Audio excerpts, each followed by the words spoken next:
বাংলাদেশের রাষ্ট্রনীতি মাঝে মাঝেই সেই গৃহস্থের মতো, যিনি মাসের 20 তারিখে মুদি দোকানের সামনে দাঁড়িয়ে বলেন, ভাই হিসেবের খাতা খুলুন, আগামী মাসে সব মিটিয়ে দেব।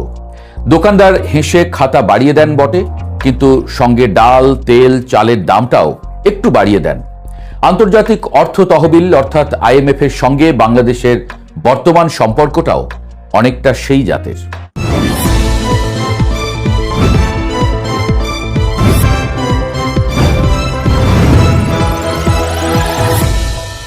সাধারণত কোনো দেশ শখের বশে IMF এর দরজায় যায় না।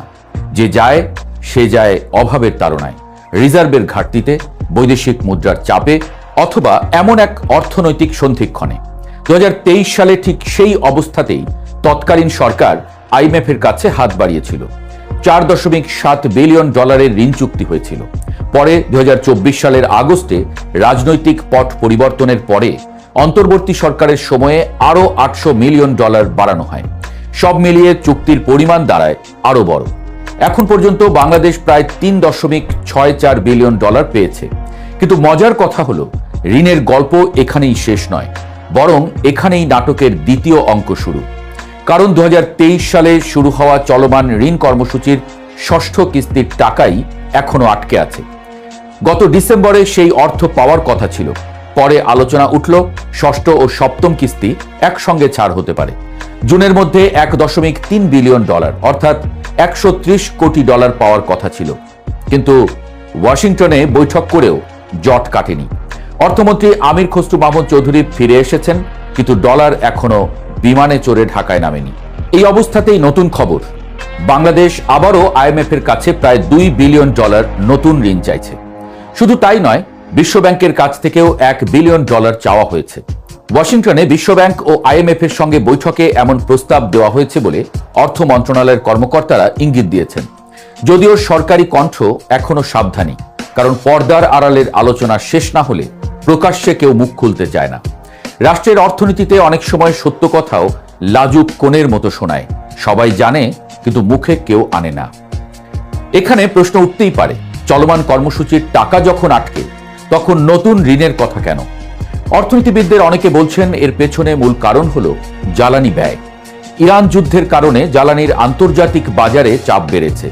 বাংলাদেশকে অতিরিক্ত প্রায় $3 বিলিয়ন ব্যয় করতে হচ্ছে। সরকার রিজার্ভ থেকে সেই অর্থ খরচ করতে চাইছে না, কারণ রিজার্ভে হাত দিলে আমদানি সক্ষমতা কমবে, ঋণ পরিশোধের সক্ষমতা দুর্বল হবে, ডলারের বাজারে অস্থিরতা বাড়বে, আর টাকার মান পড়ে গেলে শেষে পকেট কাটা হবে নাগরিকেরই। এই জায়গায় সিপিডির সম্মাননীয় ফেলো ডক্টর মুস্তাফিজুর রহমানের বক্তব্য যথেষ্ট তাৎপর্যপূর্ণ। তার ধারণা, এই বাড়তি জ্বালানি ব্যয়ের চাপ সামলাতেই সরকার বিশ্বব্যাংক, IDB ও IMF এর মতো সংস্থাগুলোর দিকে তাকাচ্ছে। কারণ রিজার্ভে হাত দিলে শেষ পর্যন্ত মানুষের উপরেই করের বাড়তি চাপ আসতে পারে। কিন্তু অর্থনীতির ব্যঙ্গ এখানেই, ঋণ নিলেও চাপ, ঋণ না নিলেও চাপ। ঢাকায় বিশ্বব্যাংকের সাবেক প্রধান অর্থনীতিবিদ ডক্টর জাহিদ হোসেনও প্রায় একই কথাই বলেছেন। তার ভাষায়, IMF নতুন ঋণ দিলেও আগে জানতে চাইবে এই টাকায় সরকার কি করবে, কোথায় ব্যয় হবে, কি কর্মপরিকল্পনা। কারণ চলমান ঋণ কর্মসূচি রেখে হঠাৎ নতুন কর্মসূচির যুক্তি কি? এই প্রশ্ন মোটেও অযৌক্তিক নয়, বরং রাষ্ট্রীয় অর্থনীতিতে এই প্রশ্নই আসল। কারণ ঋণ তো আল্লাহর রহমত নয় যে নামলো আর সমস্যার সমাধান হলো। ঋণ মানে আজকের অভাব মেটাতে আগামী দিনের আয় বন্ধক রাখা।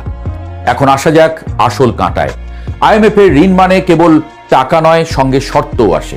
আর শর্তগুলো কোনো কাব্যগ্রন্থ নয় যেটা ইচ্ছা হলে পড়া যায়, না হলে তাকে রেখে দেওয়া যায়।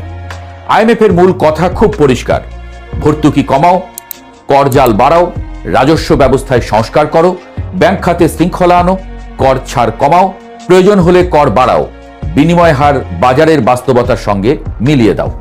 বিশ্বব্যাপী IMF এর অর্থনৈতিক দর্শন অনেকটা এমন, আগে হিসাবের খাতা ঠিক করো, পরে মানুষের দীর্ঘশ্বাসের কথা ভাবা যাবে। কিন্তু বাংলাদেশের বাস্তবতা একটু আলাদা। এদেশের অর্থনীতি শ্রমনির্ভর, আমদানি নির্ভর, ক্ষুদ্র ও মাঝারি ব্যবসা নির্ভর। এখানে গরিবের সংসার চলে কৃষকের ঘামে, ক্ষুদ্র উদ্যোক্তার সাহসে, আর প্রবাসীর পাঠানো টাকায়। এই বাস্তবতায় যখন ভর্তুকি কমে, তখন গ্যাসের দাম বাড়ে, বিদ্যুতের দাম বাড়ে, জ্বালানির দাম বাড়ে। তারপর শিল্পের উৎপাদন খরচ বেড়ে যায়, কৃষকের সেচ ব্যয় বাড়ে, ছোট কারখানার মালিকের মাথায় হাত পড়ে। বাজারে পেঁয়াজ, ডাল, চাল, ভাড়া সবাই যেন একসঙ্গে সভা করে সিদ্ধান্ত নেয় আমরাও একটু বাড়ি। ইতিমধ্যে আইএমএফের শর্ত অনুযায়ী সরকার জ্বালানি তেলের দাম বাড়িয়েছে, বিদ্যুতের দাম বাড়ানোর প্রক্রিয়াও চলছে। একটি কমিটি এ নিয়ে কাজ করছে। কথাটা শুনতে খুব প্রশাসনিক, কিন্তু এর বাংলা অনুবাদ বাজারের মানুষ ভালো বোঝে, আরও চাপ আসছে। অবশ্য আইএমএফের কিছু ইতিবাচক দিকও আছে। তারা রিজার্ভের হিসাব স্বচ্ছ করতে চায়। বাজেট ঘাটতি, রাজস্ব পরিকল্পনা, ব্যাংকিং খাতের দুর্বলতা এসব জায়গায় জবাবদিহি বাড়াতে চাপ দেয়। কর প্রশাসন আধুনিক করা, খেলাপি ঋণ কমানো, সুদের হার বাজার ভিত্তিক করা এসব কাঠামোগত সংস্কারের কথা তারা তোলে। আর আন্তর্জাতিক বাজারে আইএমএফের অনুমোদন এক ধরনের সিগন্যালও দেয়, যার ফলে বিশ্বব্যাংক, এডিবি, জাইকা প্রভৃতি সংস্থাও সহযোগিতায় আগ্রহী হয়। কিন্তু সাধারণ মানুষের কাছে অর্থনীতির বড় বড় শব্দের চেয়ে বড় কথা একটাই, মাসের শেষে বাজার করা যাচ্ছে কিনা। এখানেই সমস্যা। সুদের হার বাজার ভিত্তিক হওয়ার ফলে ব্যাংকগুলো ঝুঁকি বিবেচনা করে ঋণের সুদ বাড়াচ্ছে। আগে ব্যবসায়ীরা অন্তত জানতেন কত হারে ঋণ পাবেন। এখন ক্ষুদ্র উদ্যোক্তা ঋণ নিতে গিয়ে দেখছেন ব্যাংকারের মুখে হাসি আছে, কিন্তু সুদের কাগজে ঘাম ঝরছে। এতে নতুন বিনিয়োগ কমছে, শিল্প সম্প্রসারণ ধীর হচ্ছে, কর্মসংস্থানও কমছে। আরেকটি বড় চাপ আসছে কর খাত থেকে। বাংলাদেশের কর জিডিপি অনুপাত দক্ষিণ এশিয়ায় সবচেয়ে কম, প্রায় 9% কাছাকাছি। তাই আইএমএফ চায় করজাল বাড়ুক। তত্ত্ব হিসেবে কথাটা ঠিক, কিন্তু বাস্তবে যদি করজাল বাড়ানো মনে হয়, একই মানুষকে আরো চাপ দেওয়া, তাহলে সেটা চিকিৎসা নয়, নতুন রোগ। কর প্রশাসন এখনো জটিল। ছোট ব্যবসায়ীর জন্য কর রিটার্ন দেওয়া মানে অনেক সময় পরীক্ষার খাতা পূরণের মতো। আইএমএফ আধুনিকতার কথা বলে, কিন্তু বাস্তবের বাংলাদেশ এখনো কাগজ, সিল, স্বাক্ষর আর লাইনের দেশে দাঁড়িয়ে। চলমান ঋণ কর্মসূচির শর্তগুলো নিয়েও প্রশ্ন কম নয়। অন্তর্বর্তী সরকারের সময়ে তখনকার অর্থ উপদেষ্টা সালেউদ্দিন আহমেদ বলেছিলেন বড় শর্তগুলো পূরণ হয়েছে, কিন্তু নতুন সরকারের সময়ে ব্যাংক রেজুলেশন অধ্যাদেশ এমনভাবে সংশোধন করে সংসদে পাশ হয়েছে, জানিয়ে অনেকের উদ্বেগ আছে। সংশোধনের ফলে দুর্বল ব্যাংকের পুরনো শেয়ারধারীদের আবারও মালিকানায় ফেরার সুযোগ তৈরি হয়েছে। জাহিদ হোসেন বলছেন, ব্যাংক রেজুলেশন অধ্যাদেশ যে সংস্কারের স্পিরিট ছিল, আইনে তা আর থাকলো না। আবার আইএমএফ এর শর্ত অনুযায়ী প্রতি মাসের শুরুতে তেলের দাম সমন্বয়ের কথা থাকলেও গত 2 মাস তা হয়নি। এনবিআর এর আলাদা কাঠামোর আলোচনা হয়েছিল, কিন্তু অধ্যাদেশ পাশ হয়নি। অর্থাৎ আইএমএফ এর প্রকল্পের খাতা এখনো অর্ধেক ফাঁকা।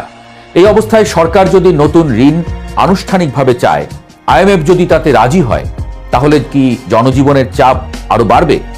খুব সংক্ষিপ্ত উত্তর, সম্ভাবনা প্রবল না, বরং অবশ্যই। কারণ আগের শর্তগুলোই বাংলাদেশ পুরোপুরি পূরণ করতে পারেনি। জিডিপি বৃদ্ধির নির্ধারিত লক্ষ্যমাত্রা পূরণ হয়নি। ভর্তুকি প্রত্যাহার, কর ছাড় বাতিল এসব পদক্ষেপ রাজনৈতিকভাবেও কঠিন। কিন্তু আইএমএফ সাধারণত নিজের শর্ত থেকে সহজে সরে আসে না, বরং এবারও বাংলাদেশকেই বলতে হবে সংস্কার কিভাবে বাস্তবায়ন করবে। অর্থমন্ত্রী অবশ্য বলছেন, আইএমএফ এর কোনো শর্ত যদি জনগণের স্বার্থ সংরক্ষণে বাধা হয়, সরকার তা মেনে নেবে না। কথাটি শুনতে বেশ বলিষ্ঠ, কিন্তু আন্তর্জাতিক অর্থনীতির টেবিলে শুধু বলিষ্ঠ বাক্য দিয়ে কিস্তি ছাড় হয় না। সেখানে খাতা দেখে, আইন দেখে, নীতি দেখে, বাজেট দেখে। জুনে জাতীয় বাজেট ঘোষণার পর আইএমএফ এর প্রতিনিধি দল ঢাকায় আসতে পারে। অর্থনীতিবিদদের ধারণা, তারা দেখবে সংস্কারের প্রতিফলন বাজেটে কতটা আছে। তারপরই হয়তো আটকে থাকা কিস্তির সিদ্ধান্ত হবে। এই পুরো ঘটনাটার মধ্যে সবচেয়ে বড় ব্যঙ্গ সম্ভবত এটাই, সরকার বলছে নতুন ঋণ জনজীবনের জন্য চাপ কমাতে চায়, অথচ সেই ঋণের শর্তই আবার জনজীবনের উপর নতুন চাপ তৈরি করতে পারে। তবে আইএমএফকে পুরোপুরি দোষ দিয়ে হাত ধোয়া সহজ, কিন্তু সমাধান নয়। বিকল্পও আছে। নিজস্ব রাজস্ব আদায় বাড়াতে হবে, কর ব্যবস্থা সহজ করতে হবে, প্রবাসী আয়ের জন্য ব্যাংকিং চ্যানেলকে আকর্ষণীয় করতে হবে, রপ্তানিকে পোশাকের বাইরে ফার্মাসিউটিক্যালস, চামড়া, কৃষিপণ্য ও আইটি খাতে ছড়িয়ে দিতে হবে। জ্বালানির ক্ষেত্রে নবায়নযোগ্য উৎসে বিনিয়োগ বাড়াতে হবে। সবচেয়ে বড় কথা, বৈদেশিক ঋণ এমনভাবে প্রকল্পে নিতে হবে যেখান থেকে আয় বাড়বে, শুধু ফিতা কাটার ছবির জন্য নয়। কারণ ঋণ যদি এমন প্রকল্পে যায় যার রিটার্ন নেই, তাহলে সেটা অর্থনীতির নয়, ভবিষ্যৎ প্রজন্মের নামে আগাম বিল পাঠানো। শেষ কথা হলো, আইএমএফ এর ঋণ নিজের শত্রু নয়, আবার বন্ধু বললেও বাড়াবাড়ি হয়। এটি অনেকটা কড়া স্বভাবের মহাজনের মতো। সময় মতো টাকা দেয়, কিন্তু বিনিময়ে সংসারের হাঁড়ির খবরও নিতে চায়। বাংলাদেশের জন্য এখন আসল কাজ ঋণ নেওয়া কিনা সেই সিদ্ধান্ত নয়, বরং ঋণ নিলে তার মানে কি সেটা স্পষ্ট করা। টাকা কোথায় যাবে, কিভাবে ফেরত আসবে, কোন সংস্কার ধাপে ধাপে হবে, আর মানুষের উপর চাপ কতটা পড়বে, এই হিসাব আগে নিতে হবে। তবে ঋণ করলে আত্মার স্বাধীনতা যেমন নষ্ট হয়, দেশ ঋণ করলেও দেশকে অন্যের তদারকিতে চলতে হয়। সেটি আরো প্রবল হতে যাচ্ছে বাংলাদেশের জন্য।